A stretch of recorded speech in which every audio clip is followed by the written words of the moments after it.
Hi all welcome to my channel. So மொட்டை மாடியில் பார்த்தீங்க அப்படின்னா தக்காளியெல்லாம் கழுவிட்டு அந்த விதை இருக்கும் இல்லையா, அந்த தண்ணியை கொண்டு போய் சும்மா ஒரு தொட்டியில் ஊற்றிக்கிட்டே இருந்தோம். அது வந்து இவ்வளோ பெரிய செடியாக வளர்ந்து இவ்வளோ காய் கொத்து அதில் தொங்கிட்டுருக்கு பாருங்கள் தக்காளி. இது வந்து அந்த வெயிட்டு தாங்க முடியாமல் இந்த செடி வந்து அதுவாகவே சாஞ்சிருச்சு. ஸோ அது எதுவும் பண்ண முடியல. நல்லா தக்காளி வந்து எக்கச்சக்கமாக வந்திருக்குங்க. அதோ பாருங்கள் எத்தனை காய் அதில் இருக்குது அப்படின்னு, குட்டி குட்டி குட்டி குட்டியாக. ஸோ சும்மா அந்த தண்ணி இருக்கும் இல்லையா, விதையை நாங்கள் யூஸ் பண்ண மாட்டோம் எப்பயுமே. அதை களைஞ்சி கீழே தான் ஊற்றுவோம். ஸோ அதை ஏன் கீழே ஊற்றிட்டு அப்படின்னு மொட்டை மாடியில் இருக்க செடிக்கெல்லாம் ஊற்றிட்டு இருந்தோம். ஸோ அந்த செடிக்கு ஊற்ற போய் இது வந்து எல்லா தொட்டிலையும் ஊற்றுவோம் போல். ஸோ அதனால் இங்கே பார்த்திங்கன்னா இங்கே ஒரு தொட்டிலையும் வந்து தக்காளி வந்து முளைச்சிருக்கு. ஸோ அது பார்க்கவே அழகாக இருக்குது. அதை பிக்கும் போது இன்னும் ரொம்ப சந்தோஷம். நம்ம மொட்டை மாடியில் விளைஞ்ச காய் அப்படின்னாலே நமக்கு அது ஒரு தனி சந்தோஷம்தான் இல்லை.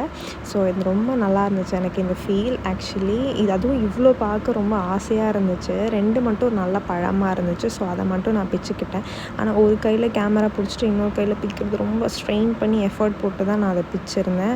அது ரொம்ப படுத்தி ஃபோர்ஸ் பண்ணி எடுத்துட்டேன் செடியிலேருந்து. ஸோ 2 தக்காளி மட்டும் பழமாக இருந்துச்சு, அதை மட்டும் எடுத்துக்கிட்டேன். மீதியெல்லாம் வந்து அப்படி தான் இருக்குது. இந்த செடியோட சாஞ்சதை என்ன பண்ணுறதுன்னு தெரியல, அப்படியே விட்டுட்டேன். அது அன்னையிலேருந்து இன்னி வரைக்கும் அது அப்படியே தான் இருக்குது. ஸோ இந்த வீடியோ உங்களுக்கு பிடிச்சிருந்தா மறக்காமல் லைக் பண்ணிக்கோங்க. இந்த மாதிரி நிறைய வீடியோஸ் பார்க்க என் சேனலை மறக்காமல் சப்ஸ்கிரைப் பண்ணிக்கோங்க.